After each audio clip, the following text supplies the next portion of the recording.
Are you sitting on this one or the pillion seat? Both.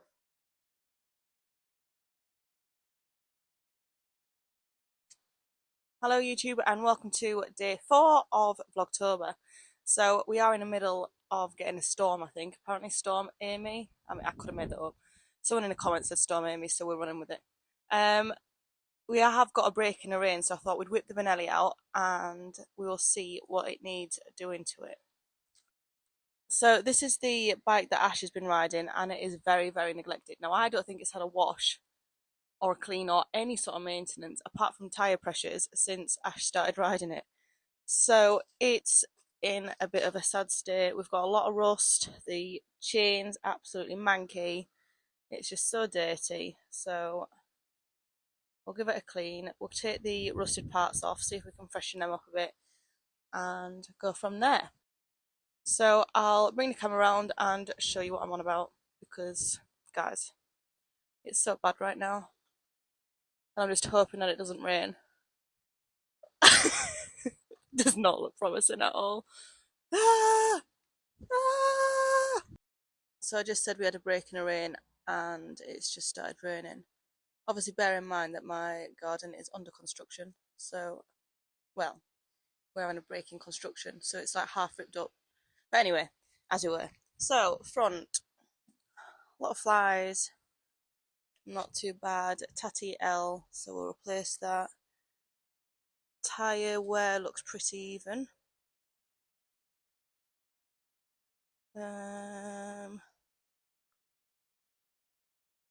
Slight bit of corrosion round the bolts. That's not bad. That'll probably half scrub off. Tyres obviously, wheels obviously very dirty, so that'll need a clean.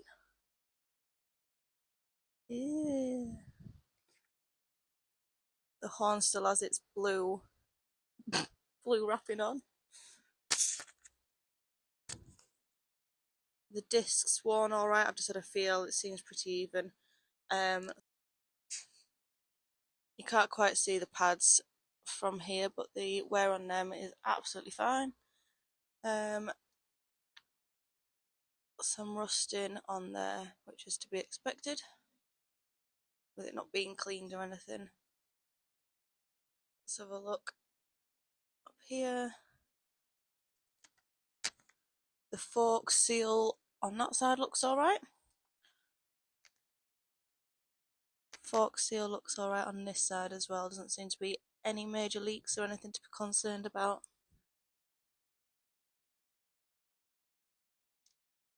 The fairings look alright, just a little bit dirty. And all in here is just a bit grimy. I don't know if you saw my TikTok video, but this was absolutely sparkling clean when I said Ash can ride it. So, rust on there, that's been like that for a while to be fair. There is a bit of a drip there, so I'll have to see what that's from. Hopefully nothing to be concerned of. It looks more like a splatter up as opposed to anything dripping. Chain. Ugh. That scares me, you know. How can you ride with a chain like that? No. I'll have to have a proper look at the chain because that might be a replacement job as opposed to spending 20 days cleaning it. Centre stand is rusted, but that's fine. We can strip that off, sort that out. The actual spring itself looks fine. There is some corrosion. There's some rusted bits. That's also fine. We can clean that up.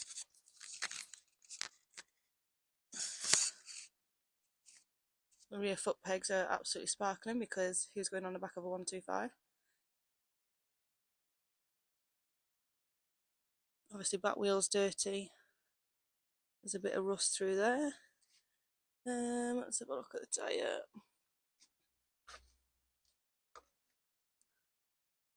So tyre wear looks pretty even. It is, obviously it is more worn in the centre, but that's to be expected. With a learner rider, they're not going to be dragging knee or anything wild. Although he's done alright to get over.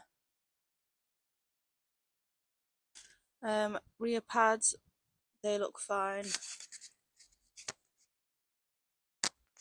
Back discs, absolutely fine as well. Bit of rust, but has he even used this rear brake? Doesn't really look like it, does it? That's all. A little bit manky. Needs a bit of a clean. Some rusted parts there.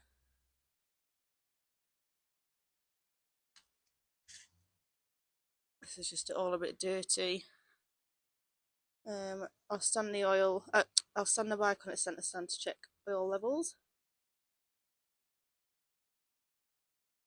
It's just a bit dirty and grubby more than anything, I would say. Up here seems pretty alright. Slight bit of rusting. Tank's absolutely fine. There's a couple of knocks on the bar ends, but that's fine. I'll take the cap off the brake reservoir and just have a proper look. Some slight rusting on the mirrors. Some slight rusting on the mirrors. Yeah, that's pretty bad. So we'll take them off, strip them down. Bar ends again, and yeah, so not too bad. So I'm going to work the centre stand off first because that's the worst part, and then we'll go from there. Probably give it a blast straight away, give it a clean, and then I know exactly what I'm working with. Tallulah had move. A little Fisher Price toolbox.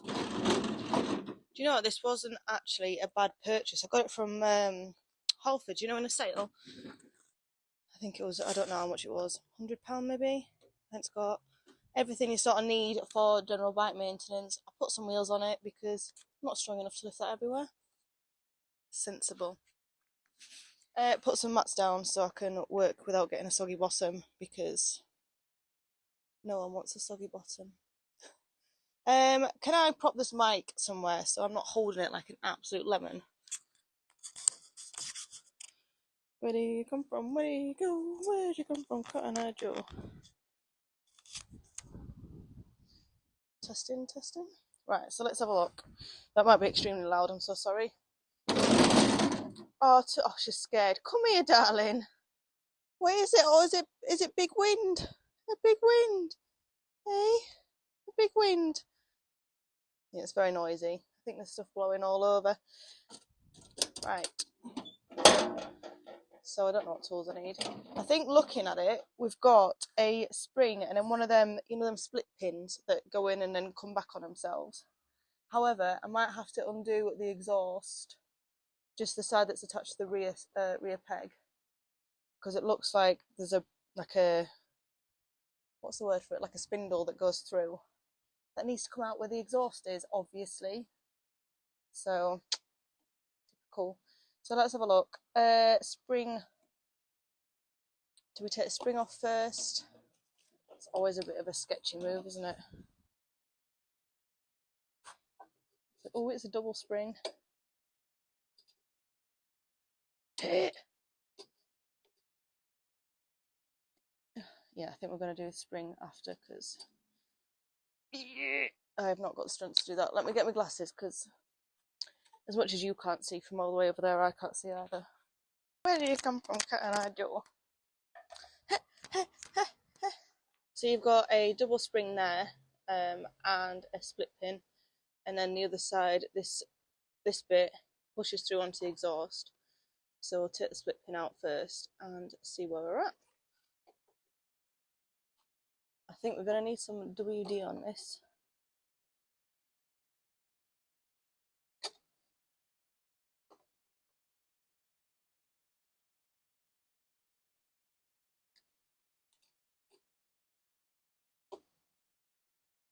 So I thought that was going to be an absolute fight, but that came out super easy. So we're going to have to definitely remove the exhaust on that side.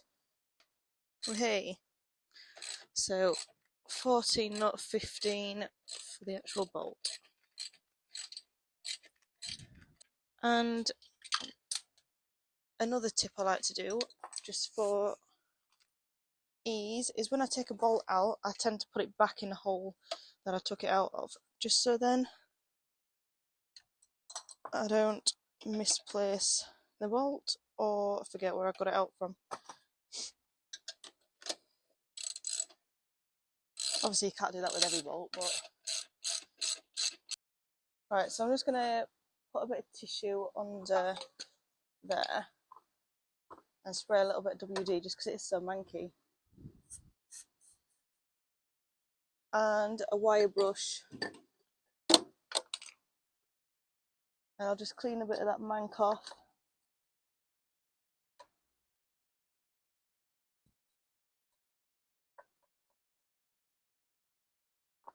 And then I'll spray the other side and it should help it just come off a little bit easier. Yeah, completely missed them. But I do think that this, I'm going to have to get this spring off first, which I'm not going to be able to do. When I work on a jigsaw, the beamer, I've got a massive, well, I've got this and then 3 big boxes. Hi! Yeah, she's scared. 3 big boxes of tools and all the handy parts. So it's a lot easier, but I don't have them here, them big boxes. Are you scared? Are you so scared? You gotta say hello to YouTube. There. Hello, YouTube.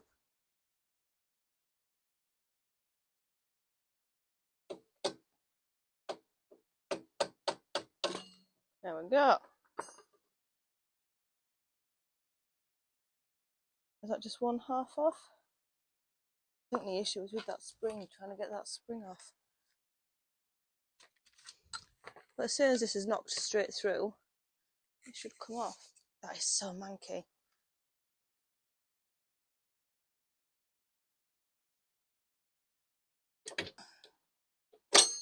Yay. There we go. Yeah, that's some absolute mank on there.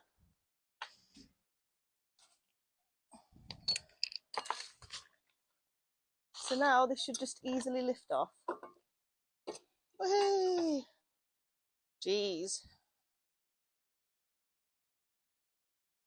That's in pretty battered condition. The bike's a 23 plate as well, so yeah. Right, that's off. I could really do with getting the gear selector off as well, because that's bad.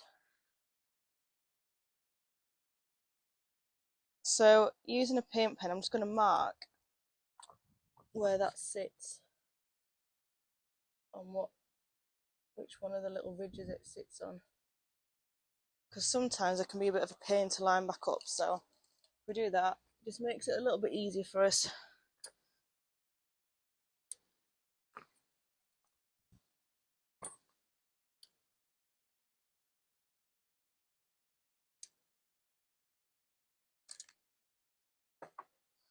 So that's off. Pop your bolt back in there. I'm sure usually you don't have to wind the bolt right the way out, but it seems to got a little bit stuck. So I think this is a full unit. Let's have a look.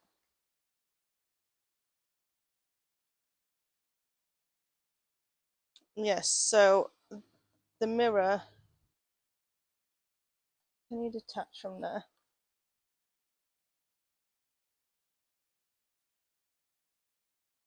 So all that's corroded, so we'll take this full unit off. So we'll pull out the switches,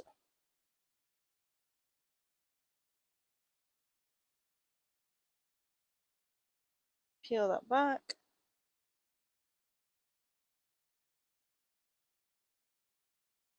So we need to take the back of this off, so if we undo that.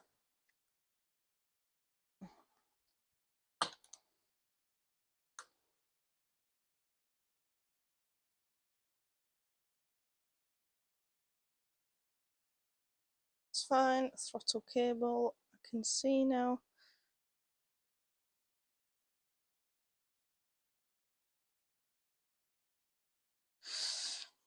Right, so that's that part off.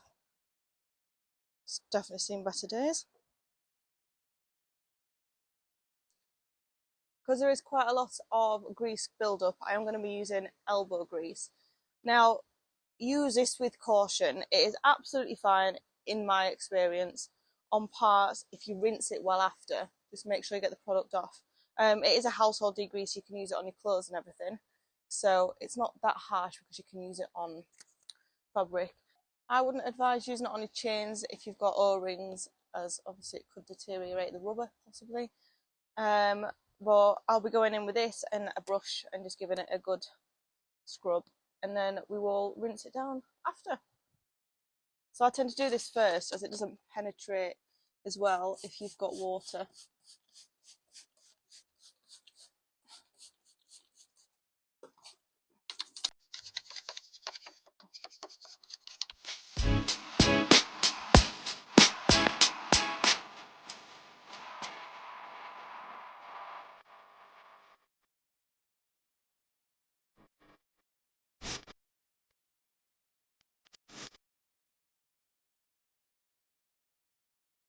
So I have just stopped. It seems like Stormy is well and truly here. So I did carry on for a bit and then it just turned absolutely like massive raindrops. So I'll stop for now. As soon as the big raindrops stop, I'll get back out there. But yeah, that was pretty wild. And we're back inside, as you can see. So yeah, I think Stormy came because that was absolutely horrific.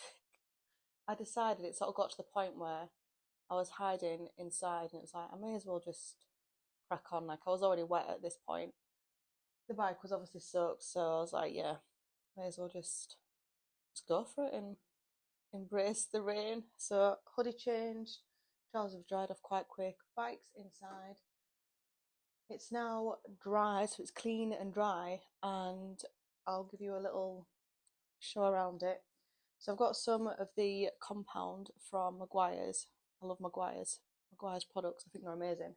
I'm not going to use it with the machine polisher. It doesn't need it. It's a 125. I'll just go on in with a slightly abrasive towel cloth.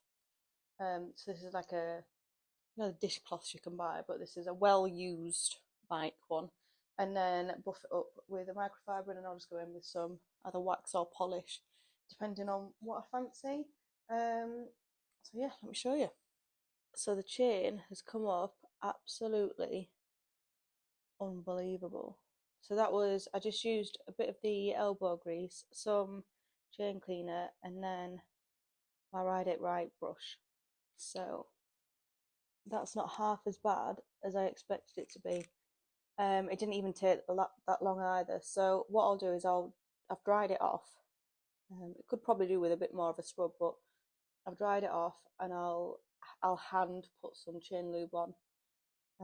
Just sort of rub it on as opposed to spraying it, because I've just cleaned all the wheels and I don't fancy them getting blathered again. So this is the rest of it. I've obviously taken the parts off that you saw earlier, so they need spraying. But everything else, after a good scrub, has come up quite well. So there are some light scratches on the tank, which is to be expected really. It's a bit of a throw around bike. And on this part, so I don't expect to get them out, but just shows it is a million times cleaner than what it was.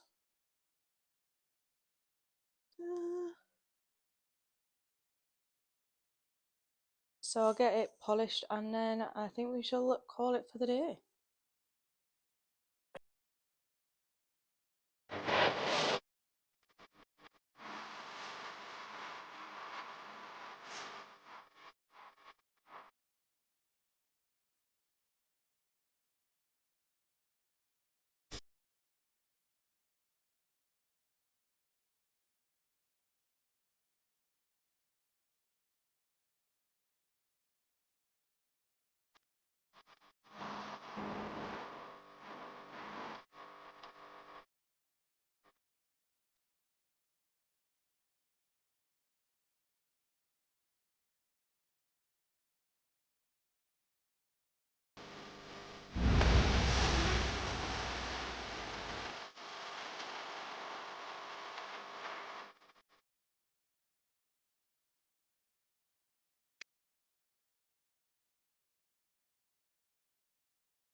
And there we have it, ladies and gentlemen, boys and girls. One super duper clean bike.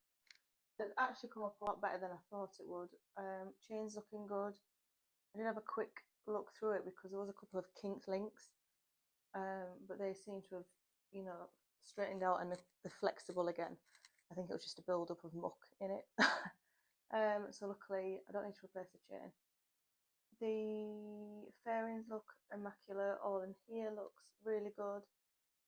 So I've just got to fit the chain guard, spray the centre stand, spray the gear selector and the mirror, and I'll probably touch up these bar ends. And then he's going for sale. So Ash has passed his mod 1. Yay! Super duper proud. I'm going to be optimistic and say he's probably going to pass his mod 2 straight away.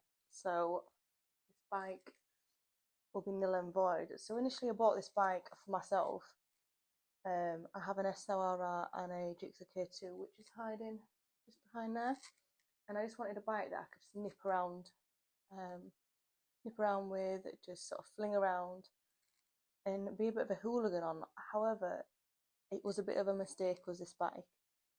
I should have got the TNT instead of the BN, but we live and learn. At the end of the day, it served a purpose. It's helped Ash get some practice in. We've had it since February, I think. Was it about no, April. I've had it since April, so it served us really well.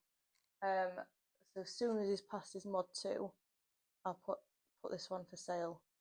And then I don't know if you picked up the hint on my ride out video, the last ride out video I did, but we've got 2 new bikes coming. 2 bikes. And these are mystery bikes, and we haven't disclosed to anyone what they're going to be, and we haven't disclosed to each other what they're going to be. So this is going to be fun and interesting to see which way this goes, but we'll get into that. We'll cover more of that soon. But yeah, I think a successful day. Been a long day with the rain, but successful day, and we've completed day 4 of Vlogtober. So I best get my thinking caps on, see what I can do for day 5. No, I've already got my ideas sorted. So there'll be another vlog going live tomorrow. This is going to be a challenging month, posting every day, an actual video content vlog thing, not just a short, but with your support, we will get through it. So don't forget to like, subscribe, comment, and hype. So as always, thank you for watching. I do appreciate you taking time out your important days to watch my nonsense with bikes, whether it just be getting one looking nice and shiny clean, or whether I'm doing a rebuild or something.